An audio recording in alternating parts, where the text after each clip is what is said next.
Pozdravljeni. Pravkar se je zaključil pritožbeni postopek Scuderie Ferrari proti kazni, ki jo je dobil Carlos Sainz mlajši na veliki nagradi Avstralije. Poglejmo si skupaj, kakšni so bili rezultati.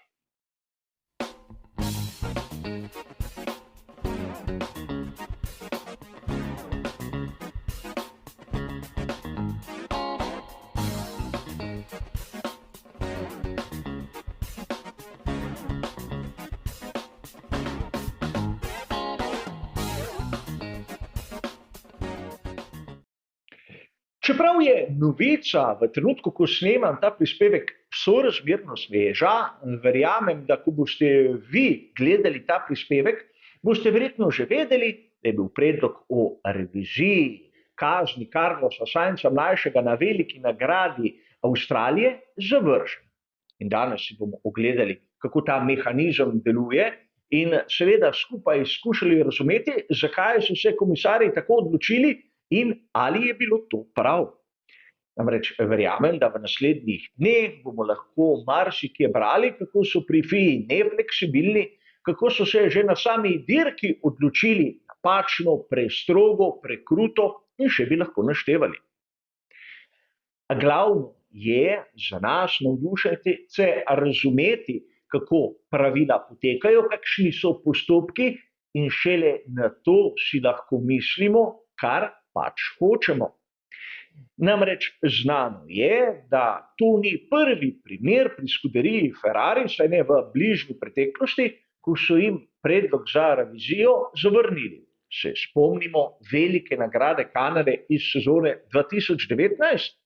Namreč eden izmed tistih primerov, ki je nam navdušencem ostal v spominu.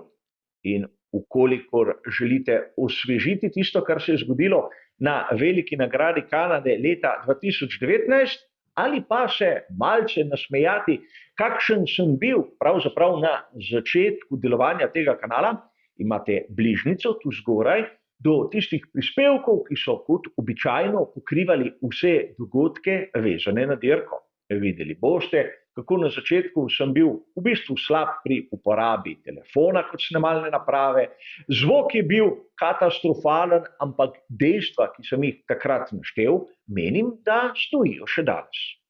A pustimo sedaj to. Namreč postopek revizije, kar se tiče dirk svetovnega prvenstva Formule 1, je izjemno strog in po svoje tudi kompleksen. Namreč, da bi revizija uspela, morajo pri ekipi nekako izpolniti dve vrsti pričakovanj. Namreč, dejstva, ki jih predstavijo komisarjem, morajo prvič prestati neko preverjanje. Dokazi morajo biti novi, torej predtem v trenutku, ko so komisarji odločili, jih niso imeli na razpolago, morajo biti pomembni in morajo biti ustrezni. Na prvi pogled se to zdi otročje lahko, ampak videli bomo v nadaljevanju, da ni prav tako. In šele, ko ta nova dejstva izpolnijo prve tri pogoje, lahko komisarji začnejo razglabljati, ali res so se napačno odločili. In lep primer je tisti, ki se je zgodil po veliki nagradi Kanade.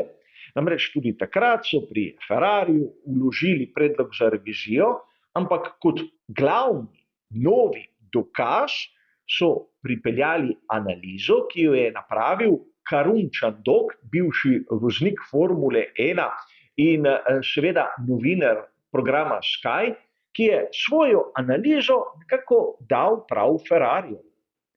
In ta dokaz ni nov, kajti sestavil ga je z materiala, ki je bil že dosegljiv, seveda tudi komisarjem pri samem odločanju. Ni pomemben, kajti Karun Chandok s spoštovanjem ni neka avtoriteta, ki bi presegala mnenje komisarjev in tudi ni ustrezen. Gre za analizo nekoga, ki pravzaprav ima enako težo kot jaz ali vi. In seveda zaradi tega je bil tisti predlog revizije zavržen.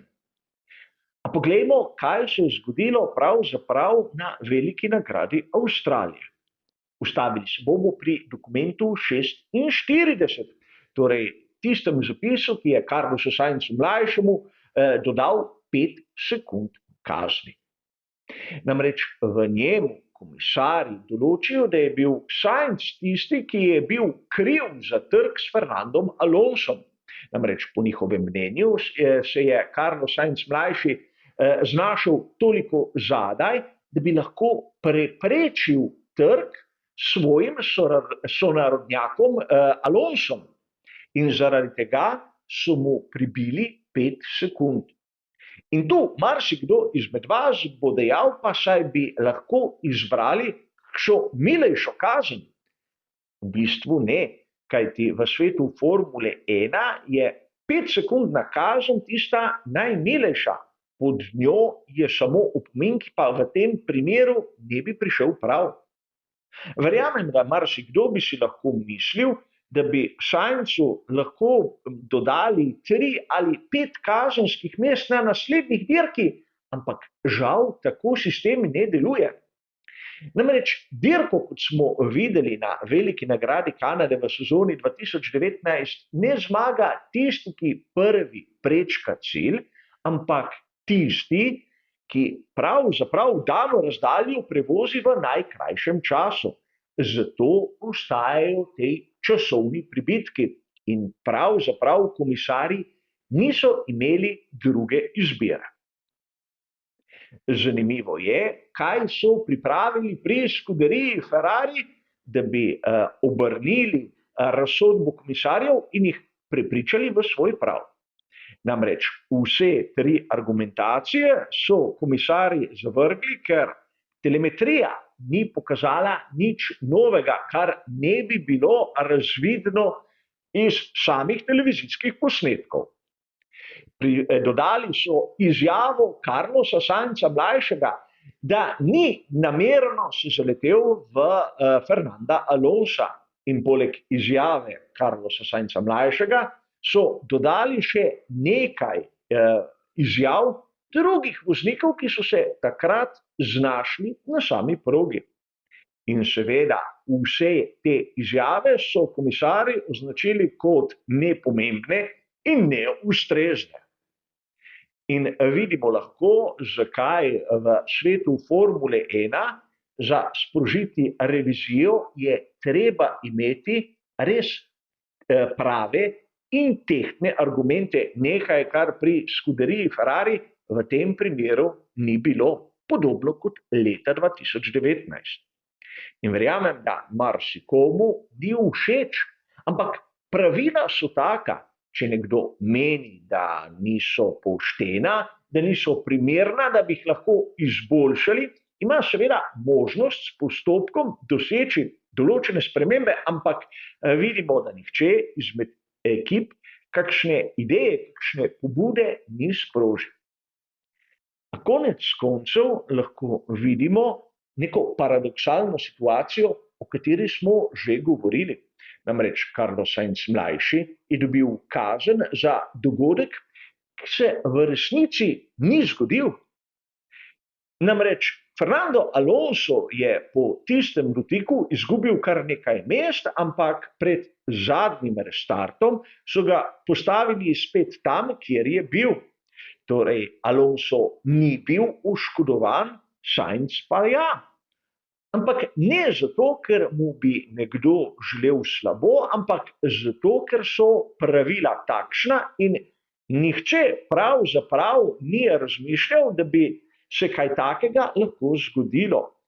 Vkolikor ste spremljali tudi moj komentar, sem bil sam izjemno skeptičen o ponovnem restartu same dirke, že po nesreči, ki jo je povzročil Kevin Magnussen. Ampak v vodstvu dirke, torej v direkciji dirke, so se odločili drugače, ampak to s tistim, kar so odločili komisarji, nima nobene zveze. Gre za 2 ločeni entiteti, ki naj ne bi diskutirali med seboj o takšnih zadevah. Verjamem, marsikdo izmed vas bo vse to, kar sem povedal v prejšnjih minutah, imel za nesmiselno in preveč zapleteno. Ampak vkolikor želimo razumeti, kaj se je zgodilo, moramo najprej poznati pravila in običaje. Vsaj tako na takšne zadeve gledam sam. A za danes, za to zadnjo novico, je seveda to vse. Hvala za vašo pozornost in nasvidenje.